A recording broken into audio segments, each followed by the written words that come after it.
هذا القرآن يوحدنا لطريق الخير يوجهنا الله تعالى أنزله ورسول الله معلمنا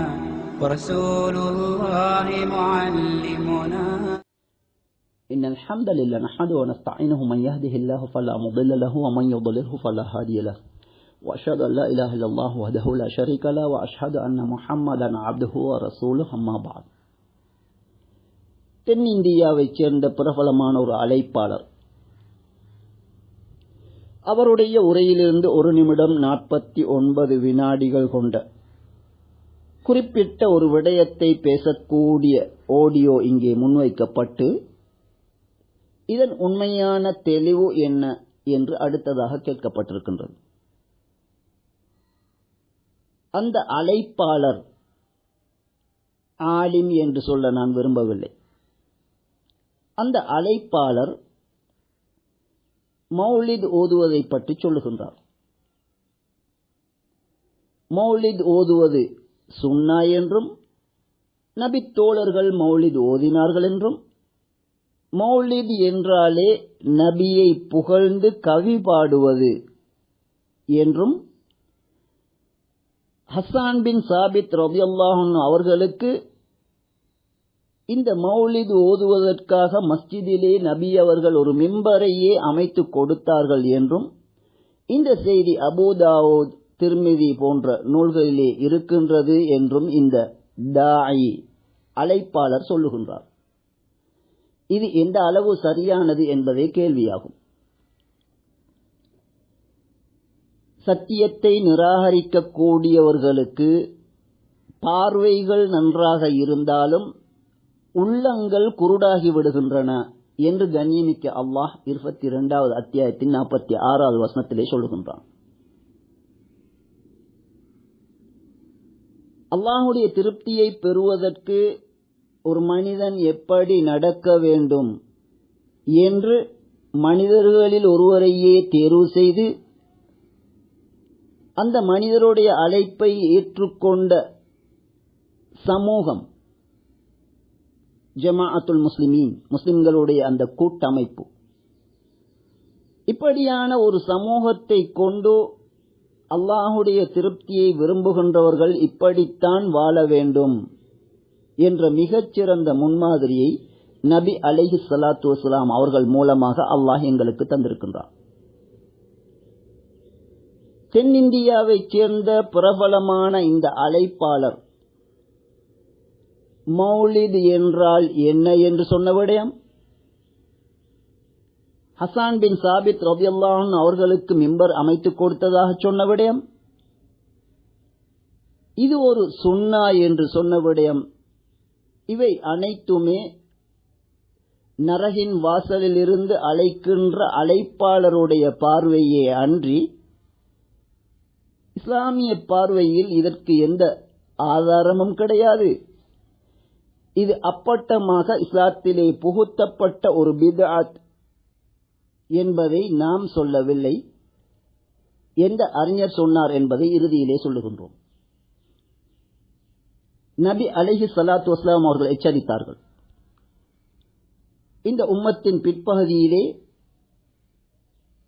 நீங்களோ உங்களுடைய மூதாதையரோ கேள்விப்பட்டிராத செய்திகளை உங்களுக்கு ஒரு சிலர் சொல்லுவார்கள், உங்களையும் எச்சரிக்கின்றோம் அவர்களையும் எச்சரிக்கின்றோம் என்று நபி அலைஹிஸ்ஸலாத்து வஸலாம் அவர்கள் சொன்னார். இங்கே நாம் குறிப்பிட விரும்புகின்ற முதலாவது விடயம், மௌலித் என்றால் நபி அலைஹிஸ்ஸலாத்து வஸலாம் அவர்களை கவி அமைப்பிலே புகழுவது என்று இந்த அழைப்பாளர் சொல்லி இருக்கின்றார். இதுதான் உண்மையா? இதனைத்தான் இந்த சமூகத்திலே மௌலித் என்று சொல்லுகின்றார்களா?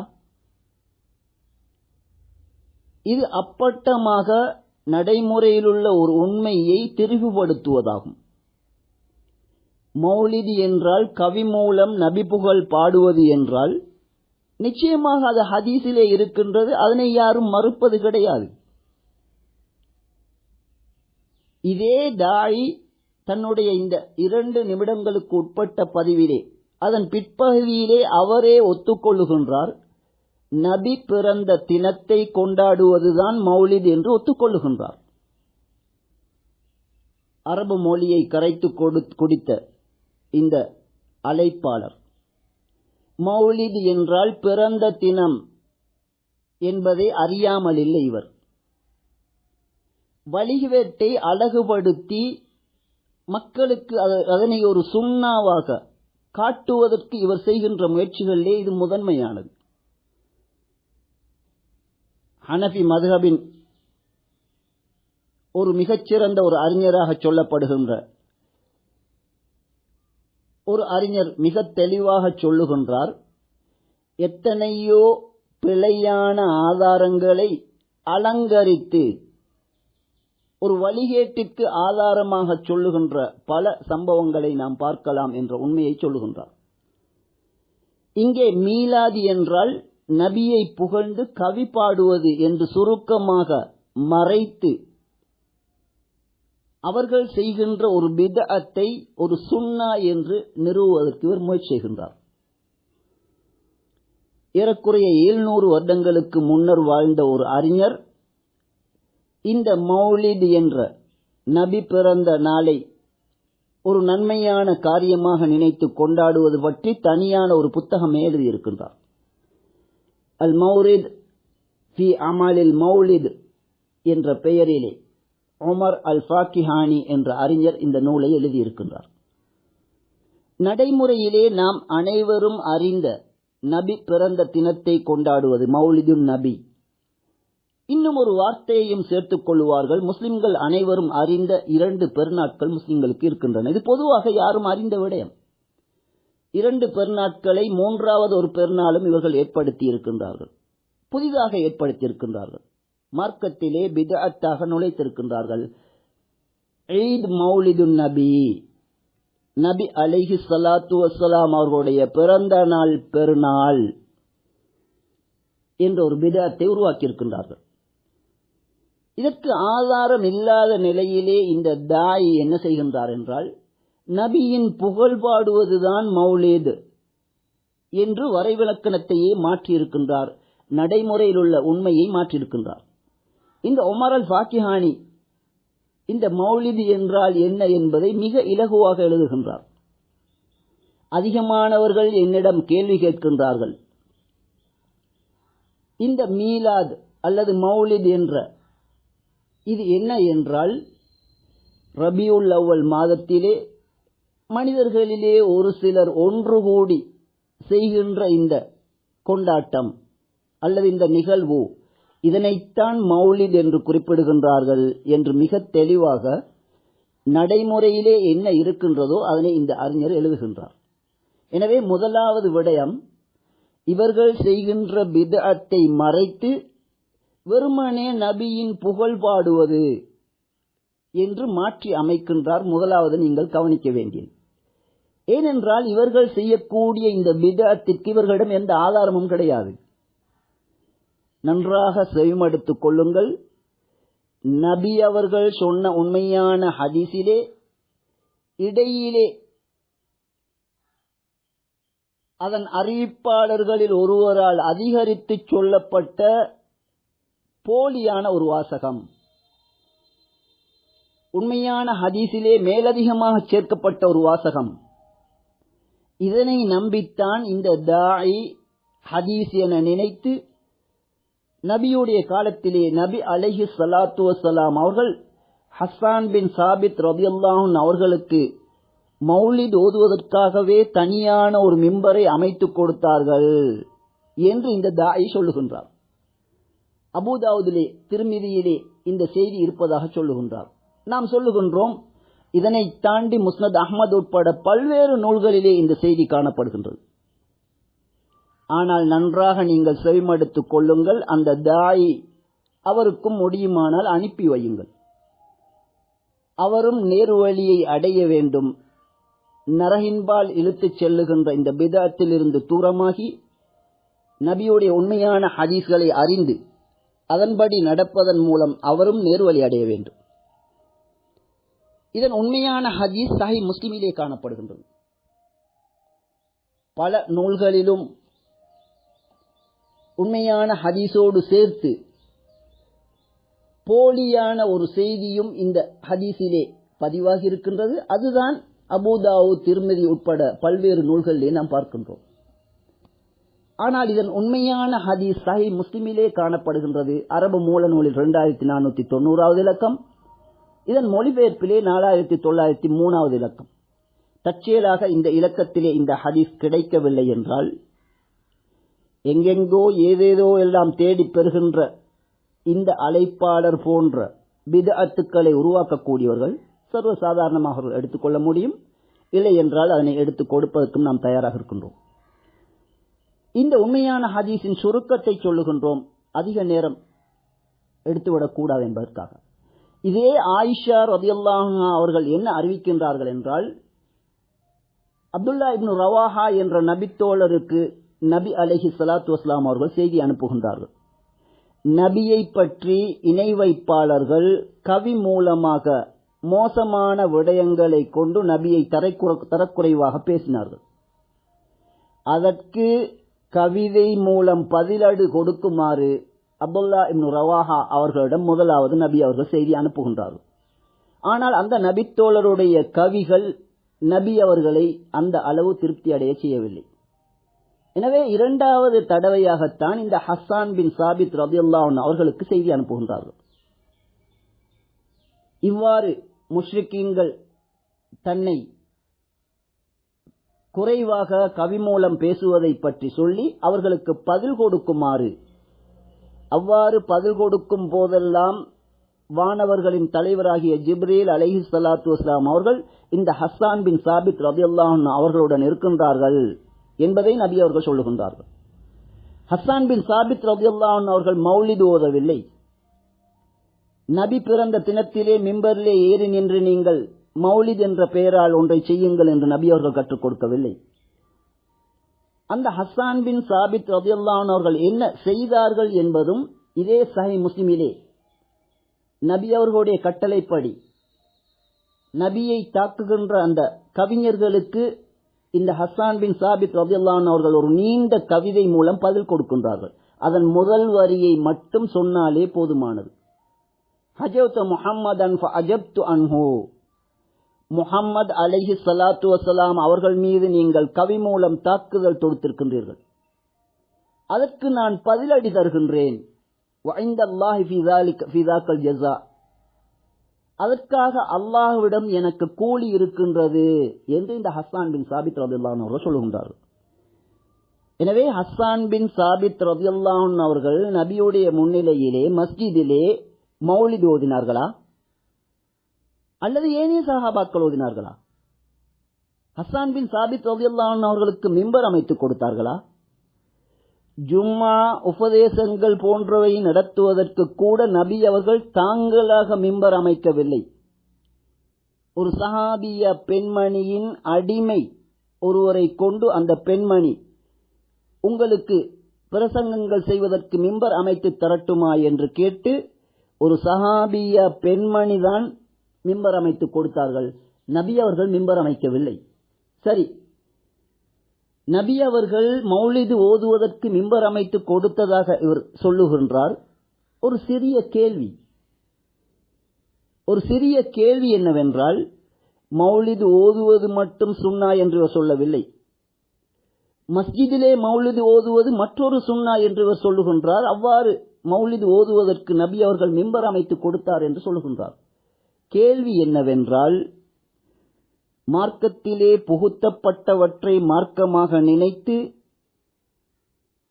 தானும் நரகம் செல்லுகின்ற அதே நிலையிலே மக்களையும் நரகின்பால் அழைக்கின்ற இந்த அழைப்பாளர்களுடைய மஸ்ஜிதிலே, இந்த அழைப்பாளர்களுடைய மஸ்ஜிதுகளிலே ஏன் 2 மிம்பர்கள் இல்லை என்பது இங்கே நாம் அவரை நோக்கி விடுக்கின்ற கேள்வி. மௌலிது ஓதுவதற்காக தனியான ஒரு மிம்பரை நபி அவர்கள் அமைத்து கொடுத்தார்கள் என்று போலியான செய்தியை நம்பி சொல்கின்றீர்கள் அல்லவா? அது சுன்னாவாக இருந்தால் உங்களுடைய மஸ்ஜிதிலே ஏன் 2 மிம்பர்களை அமைக்கவில்லை? மஸ்ஜிதிலே மௌலிது ஓதுவது சுன்னா என்று சொல்கின்றீர்களே, இதுவே இந்த அழைப்பாளருடைய அழைப்பு ஒரு வழிகேட்டின்பால் அழைப்பு என்பதை நாம் மிக தெளிவாக புரிந்து கொள்ள முடியும். சுருக்கமாக சொல்வதென்றால் அபூதாவுதிலே திர்மிதி போன்ற நூல்களிலே பதியப்பட்டுள்ள இந்த செய்தி, கவி பாடுவதற்காக நபி அவர்கள் ஒரு மிம்பரை அமைத்து கொடுத்தார்கள் என்பது உண்மையான ஹதீஸிலே புகுந்துவிட்ட ஒரு தவறான செய்தியை ஒழிய அது ஹதீஸ் கிடையாது. ஹதீஸிலே என்ன இருக்கின்றது என்பதை நாம் சஹீஹ் முஸ்லிமிலிருந்து உங்களுக்கு எடுத்து சொல்லிவிட்டோம். இறுதியாக ஒரே ஒரு விடயத்தை சொல்லுகின்றோம். இந்த மௌலிது ஓதுவது என்பது இன்னும் ஒரு வார்த்தையில் சொல்லுவதென்றால் நபி பிறந்த தினம் என்று ஹதீஸ் மூலம் நிரூபணமாகாத ஒரு தினத்தை ரபியுல் அவ்வல் பிறை 12 தேர்வு செய்து அது நபி பிறந்த தினம் என்று நினைத்து அதிலே மார்க்கத்தின் பெயரால் பல அனுஷ்டானங்கள் செய்யப்படுவதென்பது இது ஒரு தெளிவான பித்அத் என்பதை நாம் சொல்லவில்லை. 700 ஆண்டுகளுக்கு முன்னர் வாழ்ந்து மறைந்த ஓமர் அல் ஃபாக்கிஹானி என்ற அறிஞர் என்ன சொல்லுகின்றார் என்பதை இறுதியாக உங்களுக்கு சொல்லி, தென்னிந்தியாவைச் சேர்ந்த இந்த அழைப்பாளர் மிக தெளிவாக நரகின் வாசலிலிருந்து மக்களை அழைத்துக் கொண்டிருக்கின்றார். இதனைத்தான் நபி அவர்கள் எச்சரித்தார்கள். பல பிரிவுகள் காணப்படும், நரகின் வாசலிலிருந்து அழைப்பார்கள். அவர்கள் சொல்லுவதை நீங்கள் ஏற்றுக்கொண்டால் உங்களை தூக்கி நரகிலே எறிந்து விடுவார்கள் என்பது சஹீஹுல் புகாரி சஹீஹ் முஸ்லிமிலே காணப்படக்கூடிய ஹதீஸ். இப்போது இந்த மௌலித் என்பதற்கு வாருங்கள். மக்கள் ரபியுல் அவ்வல் மாதத்திலே ஒன்று சேர்ந்து இப்படியான கொண்டாட்டம் செய்கின்றார்களே, இது சரியானதா என்று அவர்களுடைய காலத்திலே கேட்கப்பட்டதற்கு அவர்கள் சொல்லுகின்ற பதில், இந்த மௌலித் என்பதற்கு அல் குர்ஆனிலே நாம் எந்த ஒரு ஆதாரத்தையும் நான் காணவில்லை, நபியுடைய சுன்னாவிலே எந்த ஒரு ஆதாரத்தையும் நான் காணவில்லை, இந்த உம்மத்துடைய உலமாக்களில் எவருமே அதனை செய்ததாக நான் அறியவில்லை. முன்னைய உலமாக்கள் சுன்னாவை ஆதாரமாக கொண்டு சுன்னாவை அவர்கள் எடுத்து நடந்தார்கள். ஆனால் அவர்கள் இந்த மௌலிதை கொண்டாடியதாக எந்த ஆதாரமும் கிடையாது. மாறாக உண்மை நிலை என்னவென்றால் அது ஒரு பித்அத்தாகும். ஹுவ பித்அத்துன் அஹ்தஸஹா அல் பத்தாலூன். இதனை வழிகேடர்கள் புதிதாக உருவாக்கி இருக்கின்றார்கள்.